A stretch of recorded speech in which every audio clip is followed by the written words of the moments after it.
प्यारे बच्चों, already electric field and potential topic में चार्ज का कॉन्सेप्ट हम लोग टोटल स्टडी किए थे। चार्ज से रिलेटेड बेसिक कॉन्सेप्ट बतला दिया गया था। इसके अलावा चार्ज से related next very important concept हम लोग को पढ़ना है और वो कॉन्सेप्ट है electric lines of forces. Electric lines of forces से डायरेक्ट न्यूमेरिकल क्वेश्चंस बनते हैं, डायग्राम के साथ इसमें क्वेश्चंस आते हैं, बोर्ड एग्जाम में भी डायरेक्ट इससे क्वेश्चन आते हैं और मेडिकल और इंजीनियरिंग में भी इससे डायरेक्ट क्वेश्चंस आते हैं। इलेक्ट्रिक लाइंस ऑफ फोर्सेस के कॉन्सेप्ट हम लोग पढ़ लेंगे, तो तुम असाइनमेंट निकाल के देखो या बुक निकाल के देखो, तो इससे रिलेटेड जितने भी क्वेश्चंस होते हैं बहुत इजी वे में सॉल्व हो जाते हैं। तो आज नया कॉन्सेप्ट हम लोग को सेकंड वीडियो लेक्चर में आगे हम लोग को पढ़ना है electric lines of forces. Electric lines of जो फोर्सेस होते हैं वो चार्ज के चारों तरफ लाइंस ऑफ फोर्सेस होते हैं जो कि दिखाई नहीं देते, और ये lines of forces dear hypothetical होते हैं, इमेजिनरी होते हैं। जिस तरह से एक बल्ब को ऑन किया जाता है तो उस बल्ब के चारों तरफ लाइट निकलता है, उसके चारों तरफ लाइट फ्लक्सेस होती हैं, उसी तरह से चार्ज के चारों तरफ इलेक्ट्रिक फ्लक्स होती हैं जो कि इलेक्ट्रिक लाइंस ऑफ फोर्सेस से ही प्रोड्यूस होती हैं। अब अगर पॉजिटिव चार्ज होगा तो उनके चारों तरफ जो इलेक्ट्रिक फ्लक्स होगा वो बाहर की तरफ निकलेगा, माइनस चार्ज होगा तो इलेक्ट्रिक जो फ्लक्स होगा वो एक्सेप्ट करेगा।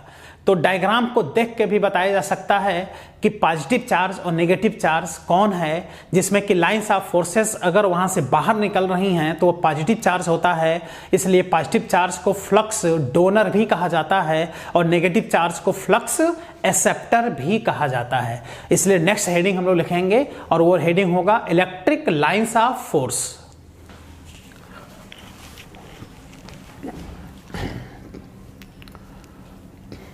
नेक्स्ट हेडिंग है इलेक्ट्रिक लाइंस ऑफ फोर्स। तो इलेक्ट्रिक लाइंस ऑफ फोर्स का जो कॉन्सेप्ट है, इसमें अगर दो चार्ज की बात करें अलग अलग, जैसे अलग अलग ये पॉजिटिव चार्ज है और ये अलग से नेगेटिव चार्ज है जिनका आपस में अभी कोई इंटरेक्शन नहीं है, ये अलग कॉन्सेप्ट है प्लस का, ये माइनस अलग कॉन्सेप्ट है। बाद में चल करके प्लस और माइनस को एक पास रख करके फिर उसके कॉन्सेप्ट को भी देखा जाएगा, लेकिन अभी हम पॉजिटिव चार्ज की बात करते हैं और नेगेटिव चार्ज की बात करते हैं। तो पॉजिटिव चार्ज में जो होगा, इसके चारों तरफ जो लाइंस ऑफ फोर्सेस होंगी ये बाहर की तरफ ऐसे निकलेंगी। लाइंस ऑफ फोर्सेस को ये डोनेट करता है, तो इस तरह से इसमें लाइंस ऑफ फोर्सेस दिखाया जाएगा।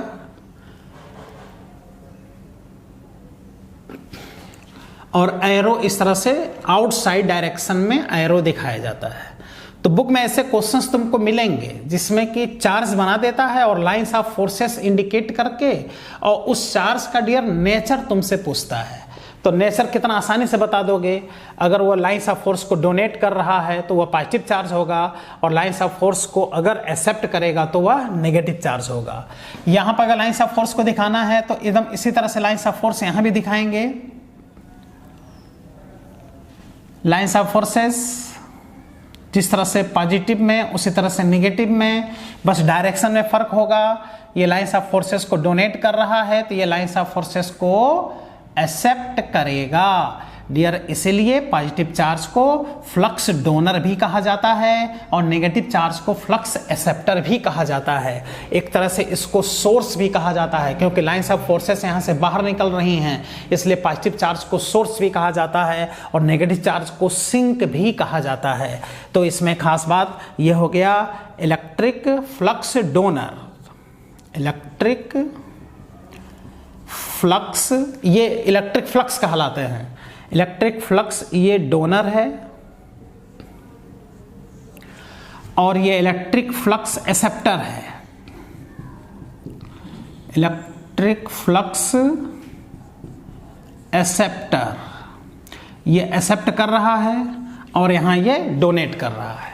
यही लाइंस ऑफ फोर्सेस भी होती हैं जो इलेक्ट्रिक फ्लक्स जनरेट करती हैं। इस टॉपिक के लास्ट में एक हेडिंग हम लोग अलग से इलेक्ट्रिक फ्लक्स भी पढ़ते हैं। Electric flux is scalar quantity. Electric flux dot product से फॉर्मूला इसका बनता है phi is equal to E dot A, phi is equal to E A cos theta electric flux का फॉर्मूला होता है, वो अलग बात है। इसी टॉपिक के लास्ट में हम लोग इलेक्ट्रिक फ्लक्स बाकायदा हेडिंग करके उसको हम लोग पढ़ेंगे, लेकिन यहाँ पे हम लोग बस थोड़ा सा लाइंस ऑफ फोर्स का कॉन्सेप्ट अभी हम लोग पढ़ रहे हैं। अब एक वेरी इंपॉर्टेंट कॉन्सेप्ट यह है कि ये जो इलेक्ट्रिक लाइंस ऑफ फोर्सेस होती हैं, जो इलेक्ट्रिक फ्लक्स होती हैं, इस चार्ज बॉडी के सरफेस पर ये 90 डिग्री पर होती हैं।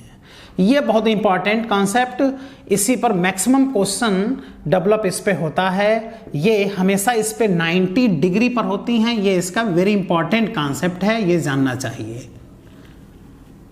देख रहे हो 90 डिग्री पर होंगे। That is electric lines of forces will be always perpendicular to the surface of charge body. Charge body के सरफेस पे ये हमेशा 90 डिग्री पर होते हैं। ये वेरी इंपॉर्टेंट कॉन्सेप्ट है, प्रॉब्लम सॉल्विंग में ये कॉन्सेप्ट जबरदस्त हेल्प करता है। अब एक खास बात है कि हमने अभी बताया है कि जो इलेक्ट्रिक लाइंस ऑफ फोर्सेस होती हैं, ये electric lines of forces imaginary lines होती हैं, ये हाइपोथेटिकल लाइंस होती हैं। मतलब ये लाइंस ऑफ फोर्सेस को हम लोग देख नहीं सकते। जब लाइंस ऑफ फोर्सेस को हम लोग देख नहीं सकते तो ये कैसे पता कि लाइंस ऑफ फोर्सेस जो होती हैं चार्ज बॉडी के सरफेस पर 90 डिग्री पर होती हैं? तो इसको हम लोग इस तरह से समझ सकते हैं कि जैसे एक ग्राउंड है, वहां पर एक पेड़ हम लोग लगा दें, एक पौधा हम लोग लगा दें, तो वो पौधा जब ग्रोथ करता है, बढ़ता है, तो उसके चारों तरफ इतना स्पेस होता है कि वह किसी भी डायरेक्शन में ग्राउंड से कितने भी एंगल पर वो बाहर निकल सकता है। कोई भी एंगल बना लेगा, सीधे ऊपर वो नहीं जाएगा, सरफेस पे 90 डिग्री पर नहीं होगा। 90 डिग्री हो भी सकता है या कोई एंगल बना के भी वो बाहर निकल सकता है। लेकिन अगर हम लोग एक जंगल की बात करें, जंगल में क्या होता है, इतनी अधिक संख्या में पेड़ पौधे होते हैं कि वहां पर उनकी संख्या बहुत ज्यादा होने के कारण एक पौधा यहां लगा है तो एक पौधा उसके जस्ट बगल में है, एक पौधा चारों तरफ उसके पौधे होते हैं। यानी एक जो पेड़ होता है, पौधा होता है, उसके चारों तरफ स्पेस ना होने के कारण उस पेड़ की मजबूरी होती है कि जब वो ग्रोथ करता है तो सरफेस से 90 डिग्री पर ऊपर की तरफ निकलता है। यानी ऐसे जो पेड़ पौधे होते हैं जहां पे संख्या बहुत ही ज्यादा होती है, वह ग्राउंड से हमेशा 90 डिग्री पर ऊपर आगे भागता है। वही कॉन्सेप्ट यार यहां भी होता है। जो इलेक्ट्रिक लाइंस ऑफ फोर्सेस होती हैं, इनकी संख्या बहुत ही ज्यादा होता है, infinite number of lines of forces होती हैं, जिसके वजह से इनकी मजबूरी होती है कि ये चार्ज बॉडी के सरफेस पर हमेशा कितने डिग्री पर होते हैं? 90 डिग्री पर होते हैं। क्लियर हो गया सबको?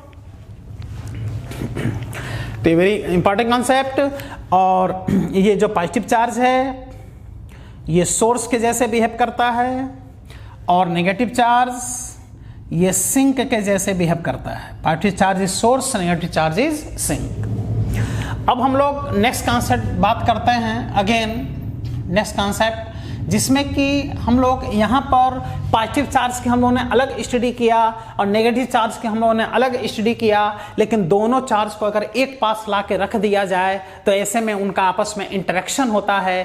पॉजिटिव चार्ज से लाइंस ऑफ फोर्सेस निकल करके और नेगेटिव चार्ज पे जा करके समाप्त होती हैं। तो इस कॉन्सेप्ट को अगर एक में अगर इस तरह से देखा जाए कि if positive and negative charge both are placed to each other, अगर दोनों एक दूसरे के पास ला के अगर इस तरह से रख दिए जाएं, यह डियर पॉजिटिव चार्ज और यह है नेगेटिव चार्ज, तो इसमें क्या होता है कि दोनों जब एक पास हैं, इसके फील्ड में ये रखा है और इसके फील्ड में अगर ये रखा है, तो यहां से लाइंस ऑफ फोर्सेस निकलती हैं प्लस से और माइनस पे जाकर के समाप्त हो जाती हैं, क्योंकि प्लस वाला देखो डोनर है और माइनस वाला क्या है? एक्सेप्टर है। और ये इस पे कितने डिग्री पर होंगे?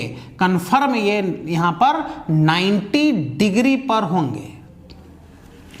इसके बाद से और लाइंस ऑफ फोर्स यहां से दिखाए जाएं, तो यहां से लाइंस ऑफ फोर्स ऐसे निकलेगा और माइनस पे आकर के समाप्त हो जाएगा।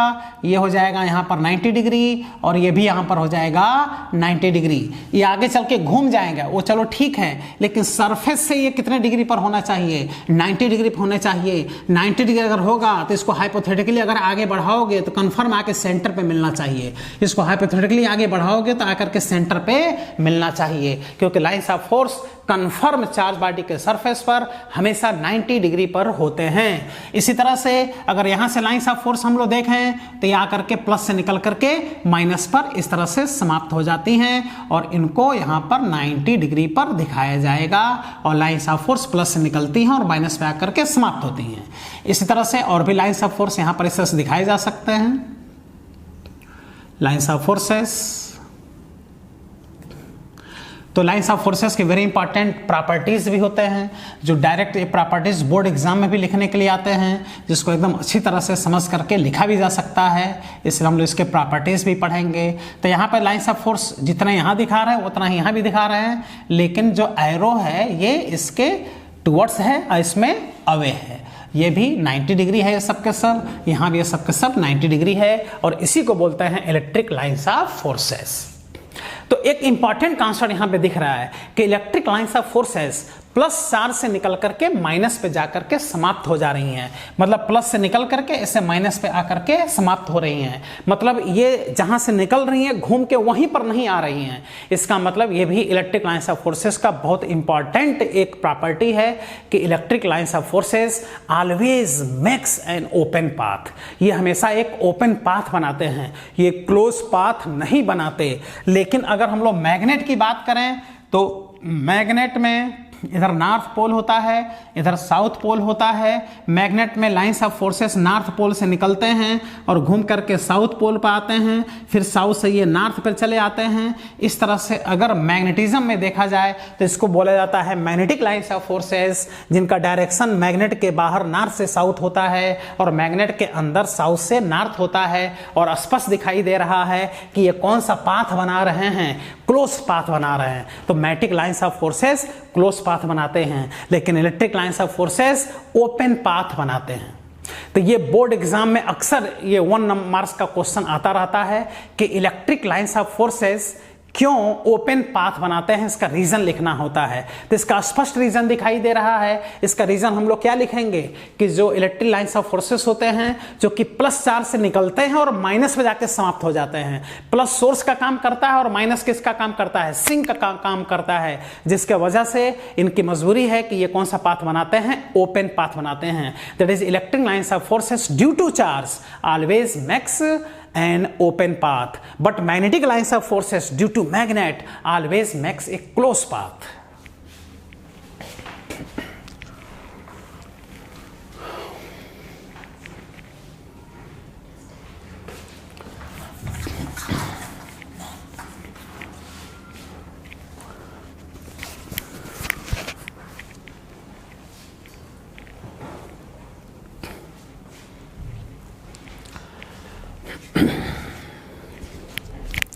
तो पहली तो प्रॉपर्टी हो गई इलेक्ट्रिक लाइंस ऑफ फोर्सेस की फर्स्ट प्रॉपर्टी कि electric lines of forces are hypothetical lines.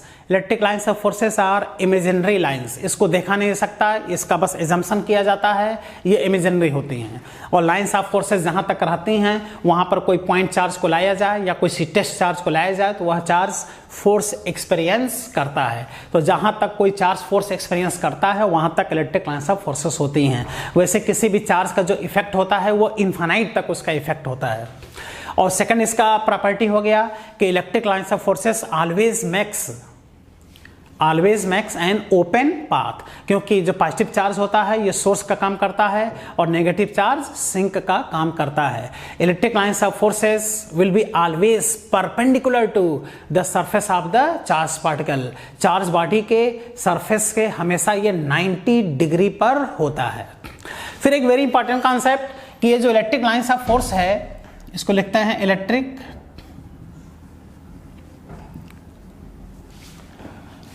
Lines of force and it is in form of A curve. ये कर्व के फॉर्म में है।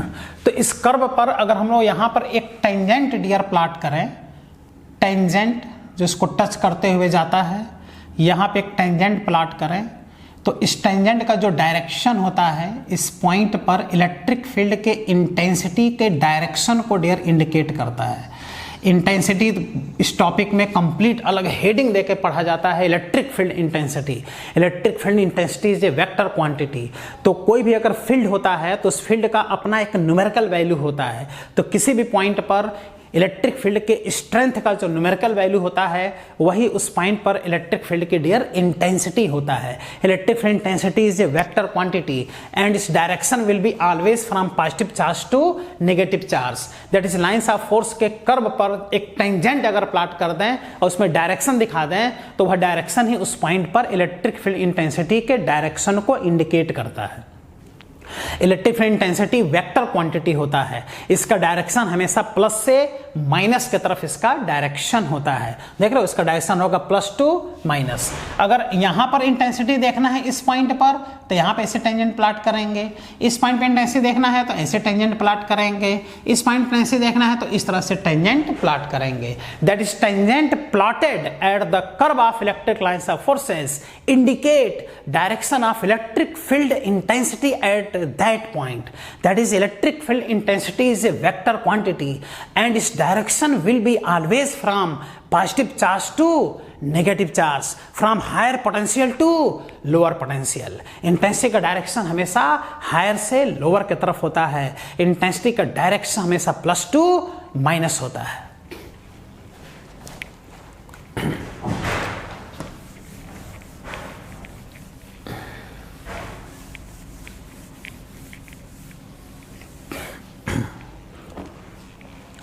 तो एक वेरी इंपॉर्टेंट कंसेप्ट और इसमें डायरेक्ट एग्जाम में आता है कि यहाँ पर जैसे लाइंस ऑफ फोर्सेस यहाँ दिखाया गया है तो लाइंस ऑफ फोर्सेस की संख्या तो बहुत ज़्यादा होती है। तो मान लो किसी पॉइंट पे ढेर सारे लाइंस ऑफ फोर्सेस हों, लेकिन जो भी लाइंस ऑफ फोर्सेस होती हैं वह लाइंस ऑफ फोर्सेस अगर ढेर सारे लाइंस ऑफ फोर्सेस हैं तो उसमें अगर दो लाइंस ऑफ फोर्सेस को देखो या दो से अधिक लाइंस ऑफ फोर्सेस को देखो तो वह लाइंस ऑफ फोर्सेस कभी भी एक दूसरे को इंटरसेक्ट नहीं करते। इस तरह से कभी पॉसिबल नहीं होता है। ये देखो इंटरसेक्ट कर गई हैं, क्योंकि अगर इंटरसेक्ट करेंगी तो इस पॉइंट पे हम लोग दो टेंजेंट ऐसे प्लॉट कर सकते हैं। इस पॉइंट पर इस तरह से दो टेंजेंट अगर प्लॉट करें तो एक ही पॉइंट पर इंटेंसिटी का, इसी पॉइंट पर इंटेंसिटी का ये भी डायरेक्शन हो गया और इंटेंसिटी का ये भी डायरेक्शन हो गया, जो पॉसिबल नहीं होता है। इसलिए हम लोग कह सकते हैं इस कॉन्सेप्ट से कि two different electric lines of forces never intersect to each other.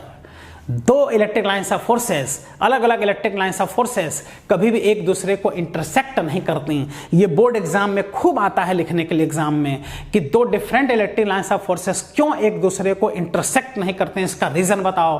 तो क्या रीजन लिखोगे कि अगर दो इलेक्ट्रिक लाइंस ऑफ फोर्सेस एक दूसरे को इंटरसेक्ट करेंगी तो उस इंटरसेक्शन पॉइंट पे हम लोग दो टेंजेंट प्लॉट करेंगे और दो टेंजेंट उस पॉइंट पे दो इंटेंसिटी के डायरेक्शन को इंडिकेट करता है, विच इज नॉट पॉसिबल। क्योंकि जिस तरह से एक म्यान में दो तलवार नहीं हो सकता, उसी तरह से यहां पर एक ही पॉइंट पर दो इंटेंसिटी पॉसिबल नहीं है। Therefore we can say that two different electric lines of forces never intersect to each other. Clear हो गया सबको?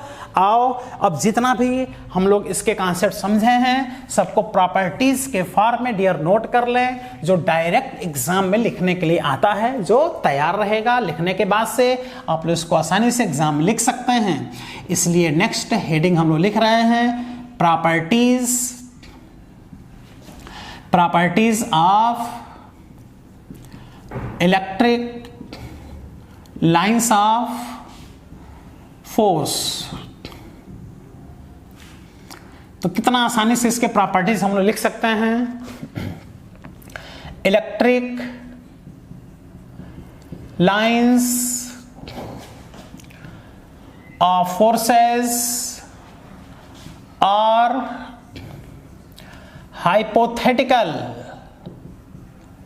hypothetical lines, that is imaginary lines।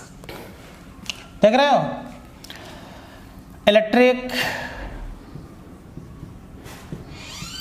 Electric lines of forces always makes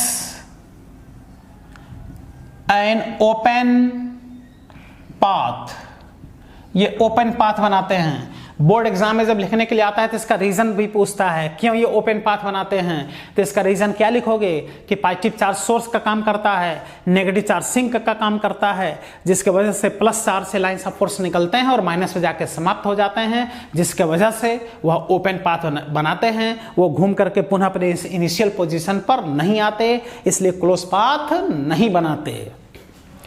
next point, properties में electric lines of forces charge body के surface पर हमेशा कितने degree पर होते हैं? 90 डिग्री पर होते हैं। 90 डिग्री मतलब परपेंडिकुलर होते हैं।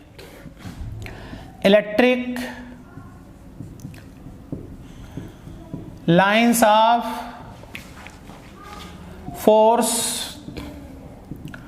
Will be always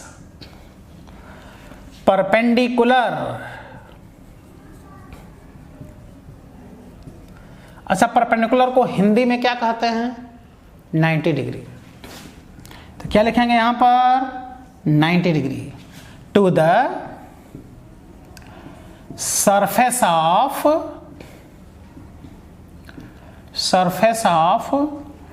charged bodies. Charge bodies के सरफेस पर 90 डिग्री पर होते हैं। और 90 डिग्री होने का रीजन हमने बताया, क्योंकि इनकी संख्या बहुत ही ज्यादा होती है। इनकी संख्या बहुत ही ज्यादा होने के कारण ये सरफेस पर हमेशा 90 डिग्री पर होते हैं।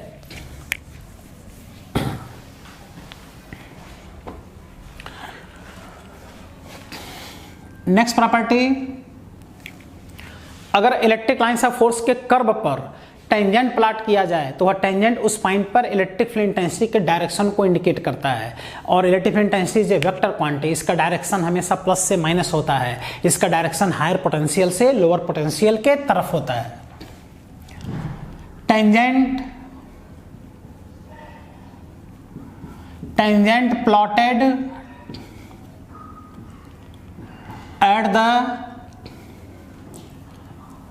at the curve of electric lines of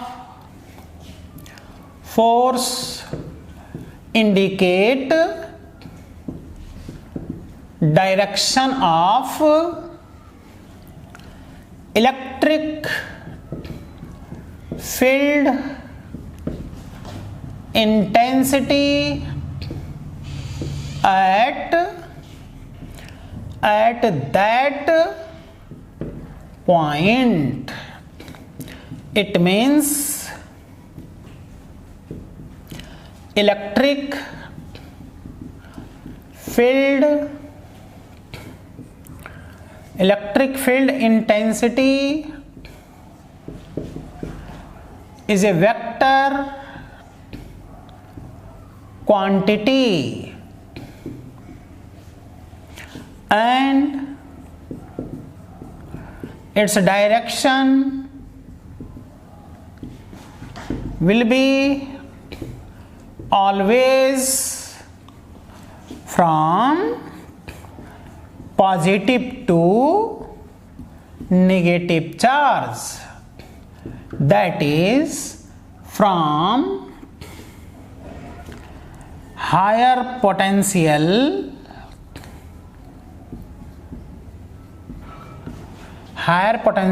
to lower potential। इसका डायरेक्शन हमेशा हायर पोटेंशियल से लोअर पोटेंशियल के तरफ होता है।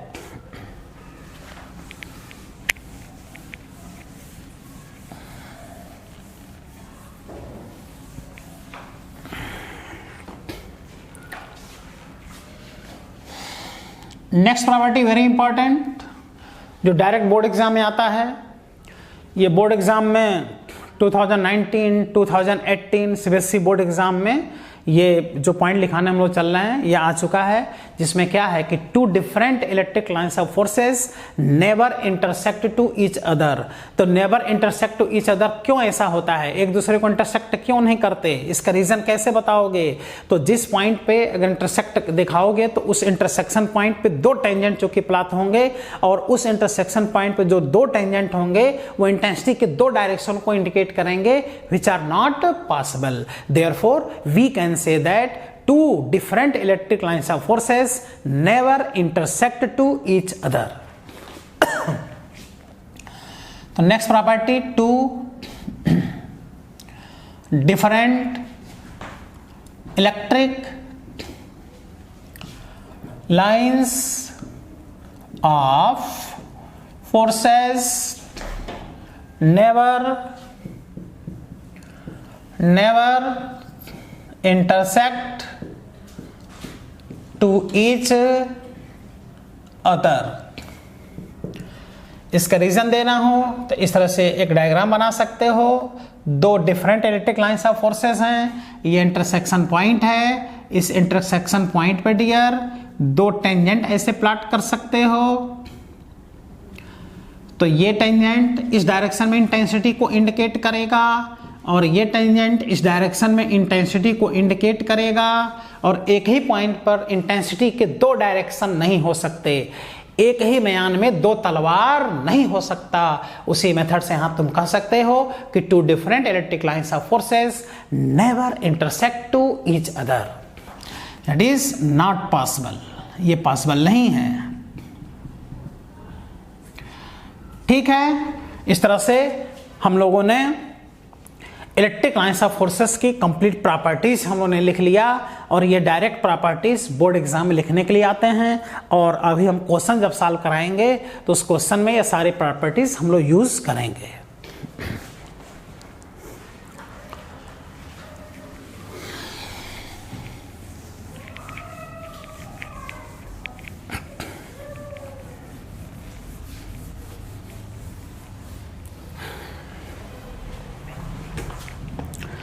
Next term lines of force से रिलेटेड हम लोग को पढ़ना है uniform electric field and non uniform electric field, इसलिए फर्स्ट हेडिंग हम लोग लिखेंगे यूनिफॉर्म इलेक्ट्रिक फील्ड।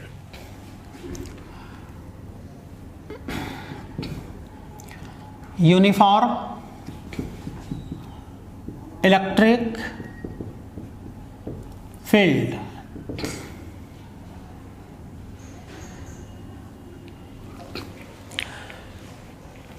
ऐसा प्लेस जहां पर electric lines of forces straight हों, इक्यू डिस्टेंस हों, पैरेलल हों, वहां पर इलेक्ट्रिक फील्ड यूनिफॉर्म माना जाता है। यूनिफॉर्म इलेक्ट्रिक फील्ड में ईच पॉइंट पर इलेक्ट्रिक फील्ड इंटेंसिटी का डायरेक्शन और न्यूमेरिकल वैल्यू दोनों क्या होता है, सेम रहता है। इस प्रकार के फील्ड को यूनिफॉर्म इलेक्ट्रिक फील्ड कहा जाता है।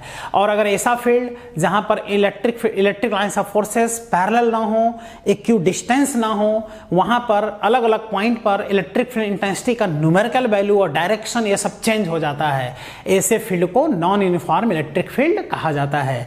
वैसे इस टॉपिक में हर जगह हम लोगों को यूनिफॉर्म इलेक्ट्रिक फील्ड की आवश्यकता पड़ेगा, क्योंकि इसी टॉपिक में जब आगे हम लोग इलेक्ट्रिक डाइपोल पढ़ते हैं तो इलेक्ट्रिक डाइपोल में जो टार्क हम लोग पढ़ते हैं, इलेक्ट्रिक डाइपोल को रोटेट कराने का वर्क डन जो हम लोग पढ़ते हैं, इलेक्ट्रिक डाइपोल की पोटेंशियल एनर्जी जो स्टडी किया जाता है, ये सब के सब यूनिफॉर्म इलेक्ट्रिक फील्ड में ही सब के सब स्टडी किया जाता है।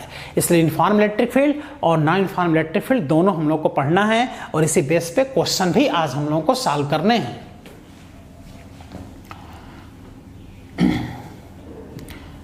A place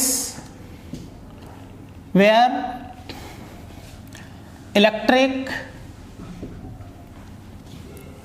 electric lines of forces will be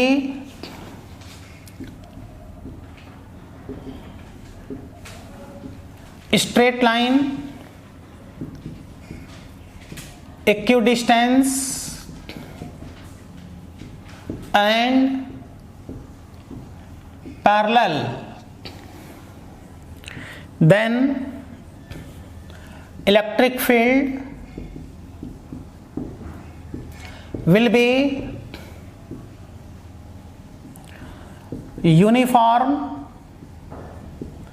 at that place। उस प्लेस पे जो इलेक्ट्रिक फील्ड होगा डियर यूनिफॉर्म होगा।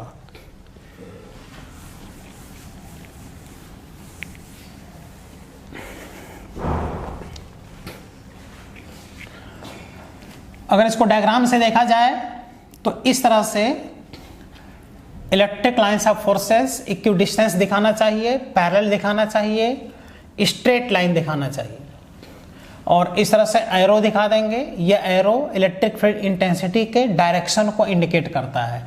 इसी को बोलता है uniform electric field. Uniform electric field में कोई भी पॉइंट अगर मान लो तो उस पॉइंट पर इलेक्ट्रिक फील्ड इंटेंसिटी का न्यूमेरिकल वैल्यू हर पॉइंट पे क्या होगा, सेम होगा। तो इसको बोलेंगे यूनिफॉर्म इलेक्ट्रिक फील्ड। अब आओ इसका कॉन्सेप्ट समझो। जैसे इसमें हमने यहां पर मान लिया ए पॉइंट, यहां पे मान लिया हमने बी पॉइंट, और यहां पे हमने मान लिया सी पॉइंट। ये हो गया ए, बी और सी। 3 पॉइंट्स हमने मान लिया ए, बी एंड सी, जिसमें कि ए, बी और सी में चाहे इस पॉइंट पर देखो, चाहे बी पर देखो, चाहे सी पर देखो, यहाँ भी पॉइंट बना लो। चूंकि यूनिफॉर्म इलेक्ट्रिक फील्ड है इसलिए हर पॉइंट पर इलेक्ट्रिक फील्ड इंटेंसिटी का जो वैल्यू होगा, न्यूमेरिकल वैल्यू और डायरेक्शन दोनों सेम होगा, इसलिए इसको बोलते हैं यूनिफॉर्म इलेक्ट्रिक फील्ड। तो इसमें ए पॉइंट पर इंटेंसिटी इक्वल होगा बी पॉइंट पर इंटेंसिटी इक्वल होगा सी पॉइंट पर इंटेंसिटी। तीनों पॉइंट पर इलेक्ट्रिक इंटेंसिटी का न्यूमेरिकल वैल्यू और डायरेक्शन ये क्या होगा, सेम होगा। अगर डायरेक्शन भी चेंज हो गया तब तो फिर माना जाएगा कि इंटेंसिटी चेंज हो गया, इसलिए उसको नॉन यूनिफॉर्म माना जाएगा। लेकिन न्यूमेरिकली भी इक्वल हो और डायरेक्शन में भी इक्वल हो तब उसको कहेंगे यूनिफॉर्म इलेक्ट्रिक फील्ड।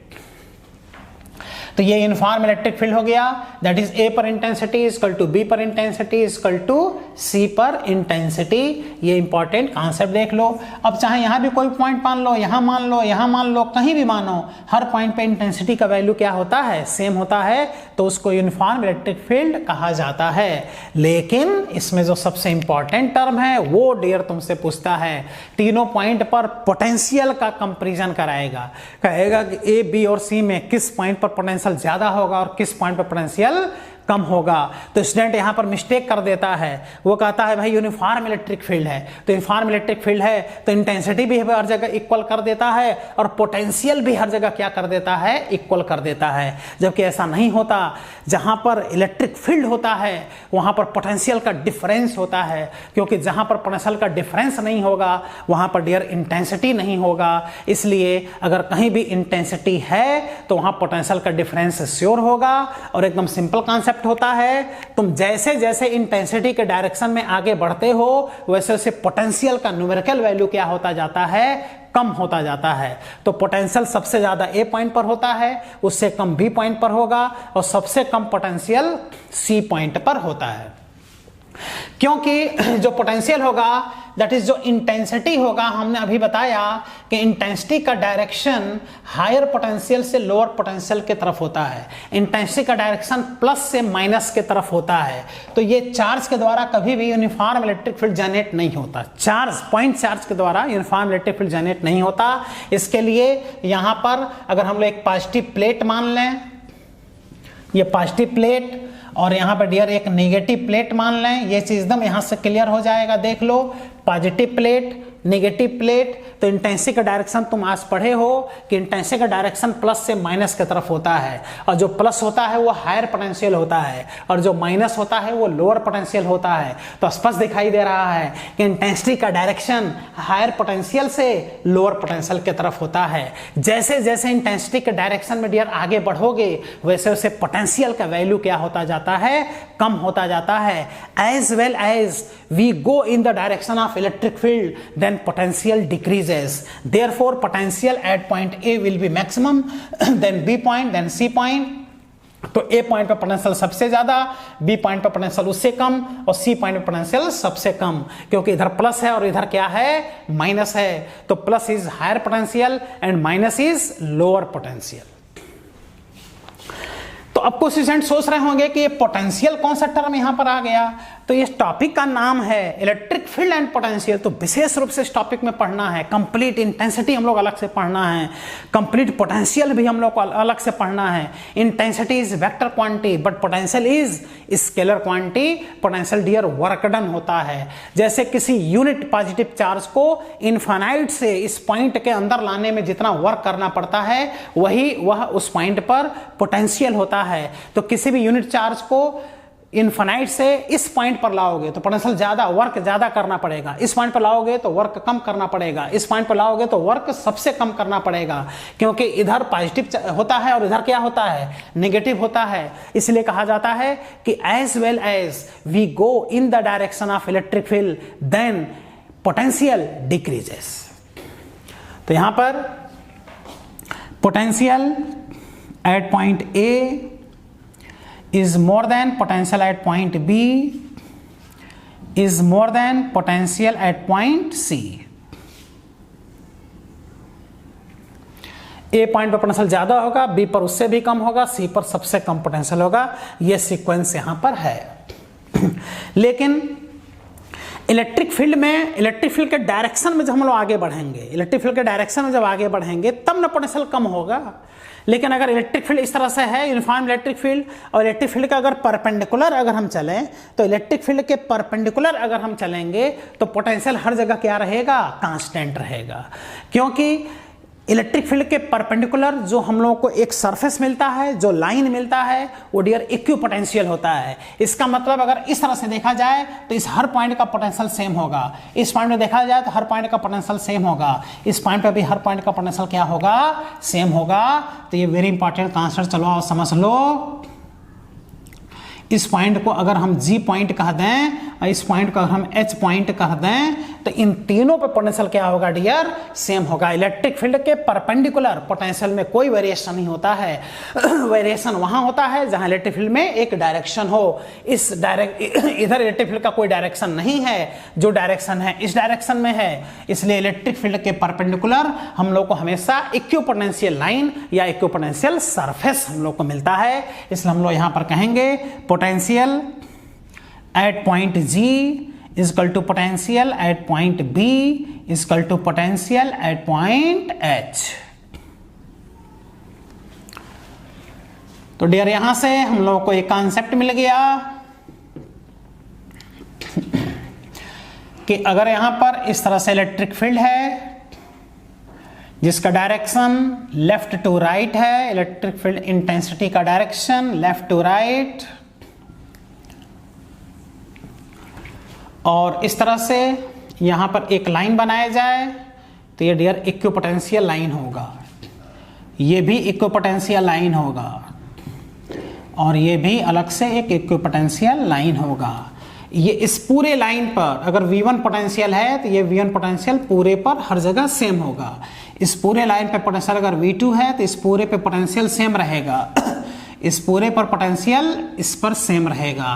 तो ये सब इक्विपोटेंशियल लाइन या इक्विपोटेंशियल सरफेस भी कहलाते हैं, क्योंकि ढेर सारे यहाँ पे इलेक्ट्रिक फील्ड अगर हैं तो इसमें एक 3 डायमेंशनल डायग्राम बनेगा, तब ये इक्विपोटेंशियल सरफेस बन जाएगा। तो here V1 is more than V2 is more than V3, क्योंकि इंटेंसिटी के डायरेक्शन में हम लोग आगे बढ़ रहे हैं तो V1 ज्यादा होगा, V2 कम होगा, V3 सबसे कम होगा। इलेक्ट्रिक फील्ड के परपेंडिकुलर जो पोटेंशियल होता है वो हर जगह कांस्टेंट होता है, हर जगह सेम होता है।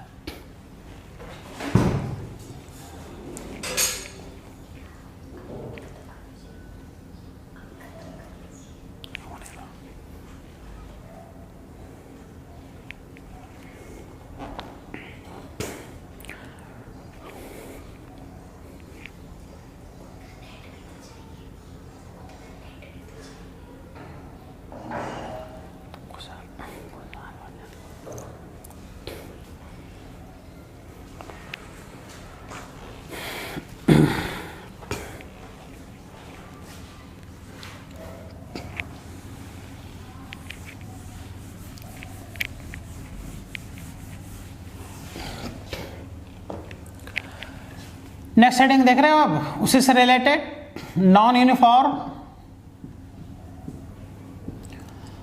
Non uniform electric field,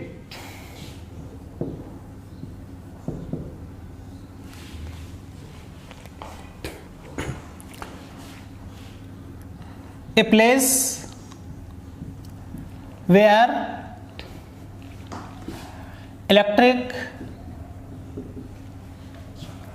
lines of forces will be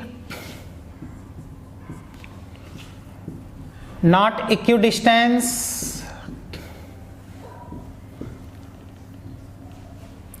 and not parallel, then electric field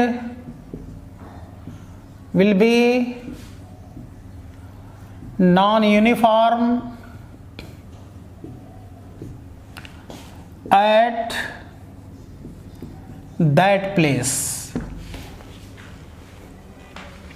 electric lines of forces parallel ना हो, इक्विडिस्टेंस ना हो, तो ये नॉन यूनिफॉर्म इलेक्ट्रिक फील्ड होते हैं।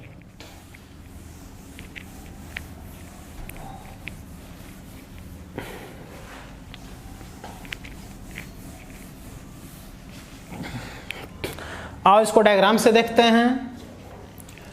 दैट इज यहां पर अगर इस तरह से लाइन्स ऑफ फोर्सेस बनाए जाएं तो ये देखने से ही नॉन यूनिफॉर्म दिखाई दे रहा है, नॉन यूनिफॉर्म इलेक्ट्रिक फील्ड।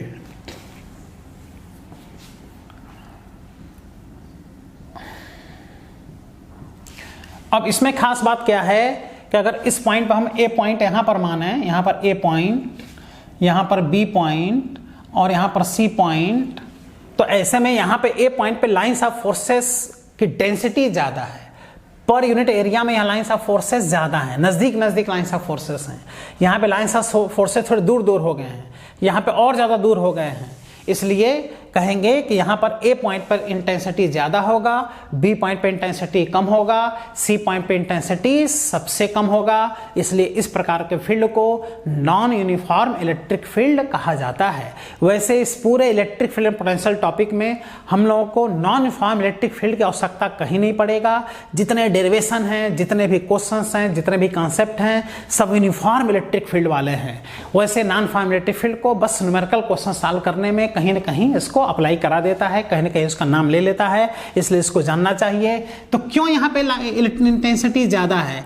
क्योंकि यहाँ पर हम एक पर यूनिट एरिया, एक एरिया माने कि इतने एरिया से कितने लाइंस ऑफ फोर्सेस पास हो रहे हैं, तो इतने एरिया से ढेर सारे लाइंस ऑफ फोर्स पास हो रहे हैं। उतना ही बड़ा एरिया अगर यहाँ बनावें, उतना ही बड़ा एरिया यहाँ बनावें, तो इतने एरिया में लाइंस ऑफ फोर्सेस की संख्या कम हो जाएगी। उतना ही एरिया अगर हम यहाँ भी बनावें तो उतने एरिया में लाइंस ऑफ फोर्सेस की संख्या यहाँ देखो और कम हो गई। तो पर यूनिट एरिया से लाइंस ऑफ फोर्सेस यहाँ पर ज़्यादा पास हो रहे हैं, यहाँ पे कम पास हो रहे हैं, यहाँ सबसे कम देखो लाइंस ऑफ फोर्स पास हो रहे हैं। इसलिए यहाँ पर इंटेंसिटी ए पर ज़्यादा होगा, बी पर कम होगा और सी पर इंटेंसिटी सबसे कम होगा। और पोटेंशियल का तो सीधा सीधा वही कॉन्सेप्ट है, as well as we go in the direction of electric field and potential decreases. इसलिए पोटेंशियल भी ए पर ज्यादा होगा, बी पर कम होगा और सी पर कम होगा। लाइंस ऑफ फोर्सेस की संख्या को देख करके हम पोटेंशियल को नहीं बोल रहे हैं, हम पोटेंशियल इंटेंसिटी के डायरेक्शन के हेल्प से बोल रहे हैं कि जैसे जैसे हम लोग इंटेंसिटी के डायरेक्शन में आगे बढ़ते हैं वैसे वैसे पोटेंशियल का जो वैल्यू होता है वह कम होता जाता है।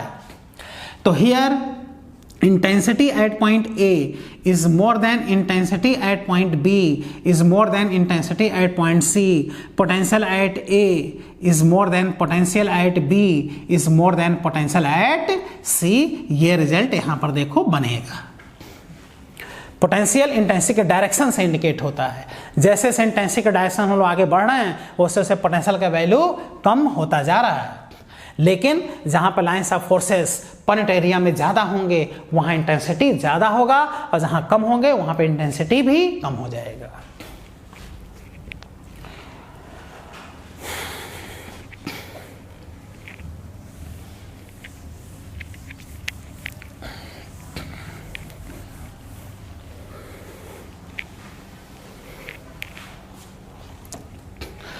इस तरह से लाइंस ऑफ फोर्सेस का जो कॉन्सेप्ट है वो फिनिश हो गया।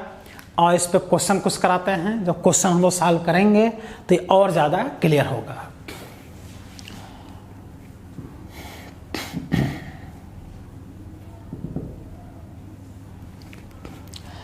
जैसे इस तरह से कहीं लाइन्स ऑफ फोर्स अगर बना हो,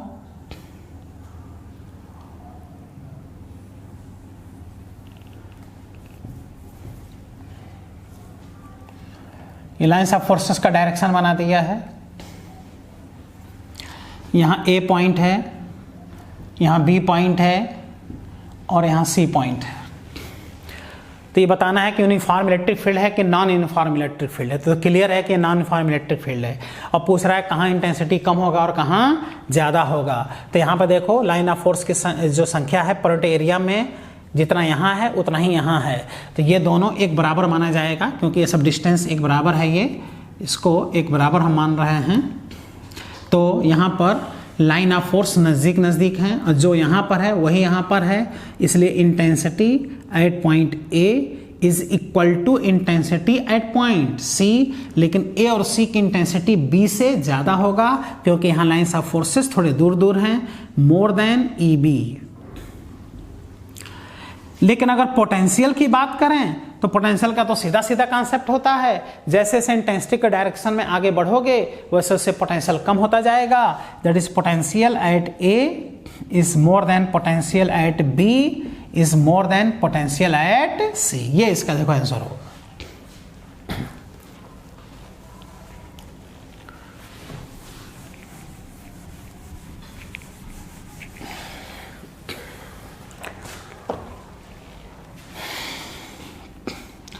नेक्स्ट क्वेश्चन, यहां पे इस तरह से इलेक्ट्रिक फील्ड बना दिया, uniform electric field, it is uniform electric field. और इस तरह से एक लाइन बना दिया, यहां लिख दिया ए पॉइंट, यहां लिख दिया बी पॉइंट और यहां लिख दिया C point. Uniform electric field है। पूछ रहा है ए बी और सी पर पोटेंशियल का सीक्वेंस बताओ कि कहाँ पोटेंशियल कम होगा कहाँ ज़्यादा होगा। तो स्पष्ट दिखाई दे रहा है, देख लो ए और बी इलेक्ट्रिक फील्ड के परपेंडिकुलर हैं, इसलिए जो पोटेंशियल ए पर होगा वही पोटेंशियल बी पर होगा। That is potential at A is equal to potential at B. लेकिन ये इलेक्ट्रिक फील्ड के इस डायरेक्शन में इधर है और आगे बढ़ोगे तो पोटेंशियल डाउन होगा, इसलिए ये पोटेंशियल इससे ज़्यादा होगा। तो मोर देन कहोगे potential at C.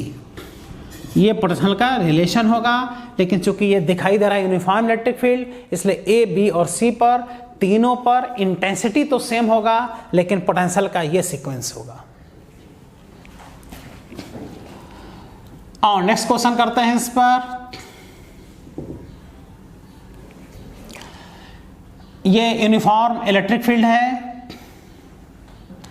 It is uniform electric field.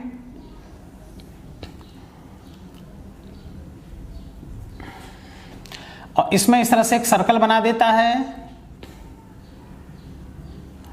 यहां में लिख देगा ए पॉइंट, यहां में लिख देगा बी पॉइंट, यहां पे सी पॉइंट और यहां डी पॉइंट। और कहेगा कि बताओ इस चारों पॉइंट पे इंटेंसिटी कहाँ कम होगा कहाँ ज़्यादा होगा। तो ये चूंकि यूनिफॉर्म इलेक्ट्रिक फील्ड है, डायग्राम से दिखाई दे रहा है यूनिफॉर्म इलेक्ट्रिक फील्ड, इसलिए इंटेंसिटी चारों पॉइंट पर क्या होगा, सेम होगा। लेकिन ऐसे क्वेश्चन में पोटेंशियल पूछता है, तो अगर पोटेंशियल पूछेगा तो स्पष्ट आंसर देखो दिखाई दे रहा है। ये डी पॉइंट इस डायरेक्शन में है तो सबसे ज़्यादा पोटेंशियल होगा डी पॉइंट पर, सबसे ज़्यादा डी पॉइंट पर और सबसे कम सी पॉइंट पर। Because as well as we go in the direction of electric field then potential decreases. तो सी पॉइंट का पोटेंशियल सबसे कम होगा, डी पॉइंट पर सबसे ज़्यादा होगा, लेकिन ए और बी पर क्या होगा, सेम होगा, क्योंकि इलेक्ट्रिक फील्ड के परपेंडिकुलर पोटेंशियल क्या होता है, सेम होता है। तो हियर जो पोटेंशियल का डियर आंसर होगा वो तुम कहोगे कि potential at D is more then potential at A, but potential at A will be equal to potential at B is more than potential at C। ये लाइन्स ऑफ फोर्स की विशेषता देख रहे हो, ऐसे क्वेश्चन इसमें डेवलप हो रहे हैं, एकदम सिंपल होते हैं। एक बार पढ़ लो तो कभी ये भूलता नहीं है, तुरंत आंसर इसका तुम दोगे इस तरह से अगर पढ़ लो तो।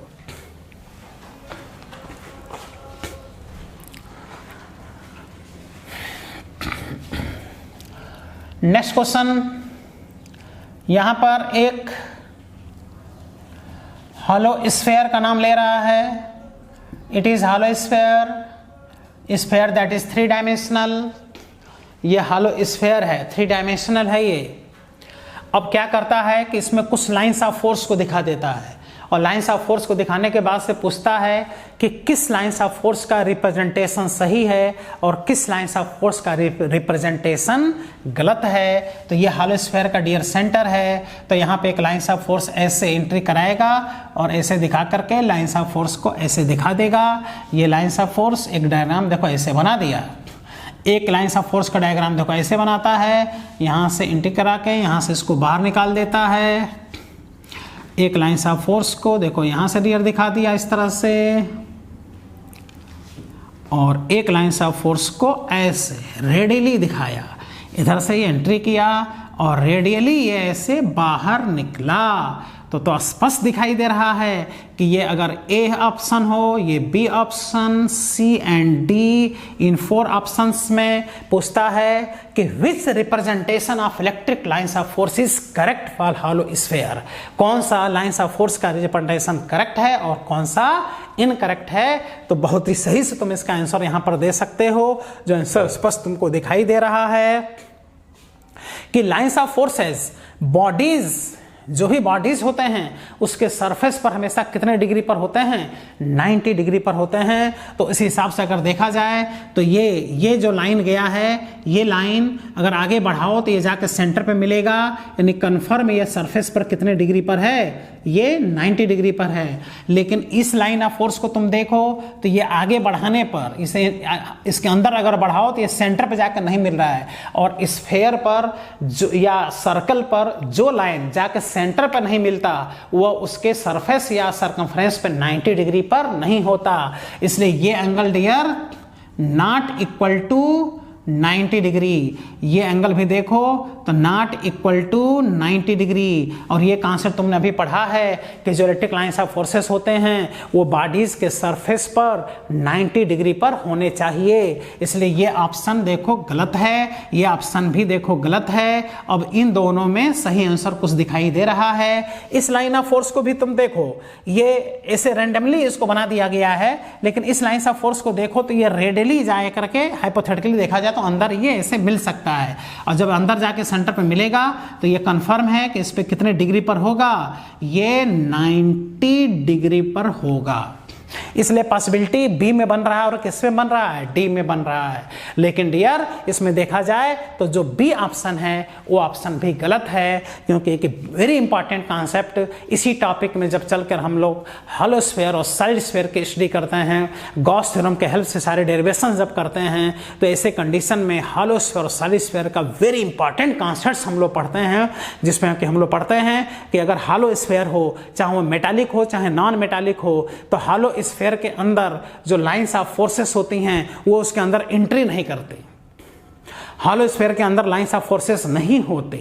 इसलिए जब हम लोग चार्ज हॉलो स्फीयर पढ़ेंगे तो उसके चारों तरफ तो इंटेंसिटी होगा, उसके सरफेस पे सबसे ज़्यादा इंटेंसिटी होगा, लेकिन उस हॉलो स्फीयर के अंदर इंटेंसिटी कितना होगा, 0 होगा। इसलिए कहा जाता है कि हॉलो स्फीयर के अंदर चिराग तले डियर अंधेरा होता है, हॉलो स्फीयर के अंदर इंटेंसिटी 0 होता है। तो इस कॉन्सेप्ट से देखा जाए तो ये जो लाइंस ऑफ फोर्स है, ये lines of force hollow sphere के अंदर जो दिखाया गया है ये गलत है। कभी भी हॉलो स्फीयर के अंदर लाइंस ऑफ फोर्सेस एंट्री नहीं करती। इसका विशेष कॉन्सेप्ट जब हम लोग हॉलो स्फीयर और सॉलिड स्फीयर पढ़ेंगे तो वहां कंप्लीट स्टडी करेंगे और उसके सारे डेरिवेशन गॉस थ्योरम से करेंगे। इसलिए ये ऑप्शन भी गलत हो गया और ये लाइंस ऑफ फोर्स यहां जाके समाप्त हो गया है, यहां से बाहर निकला है। इसलिए कौन सा ऑप्शन सही है इसमें, डी ऑप्शन सही है। लाइंस ऑफ फोर्स का रिप्रेजेंटेशन केवल यहां पर पूछा है।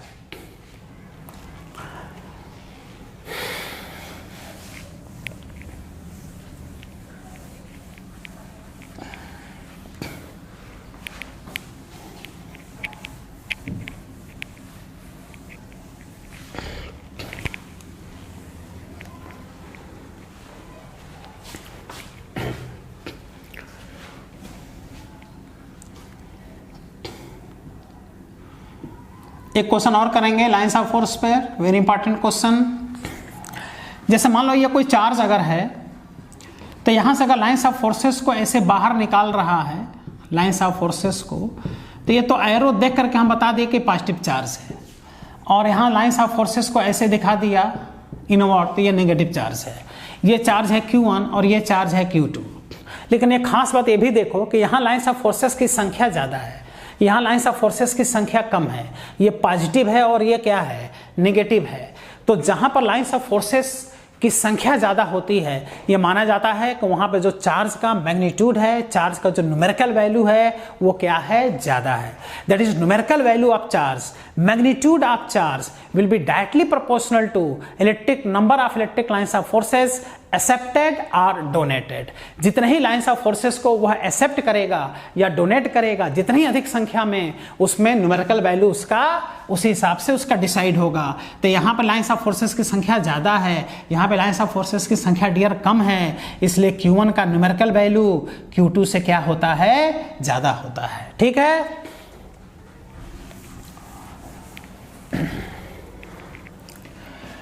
तो यहाँ से हम लोग को पहले कॉन्सेप्ट लिख लें, तब जाकर क्वेश्चन इस पे कर लें। मैग्नीट्यूड यानी numerical value, magnitude of charge will be directly proportional to number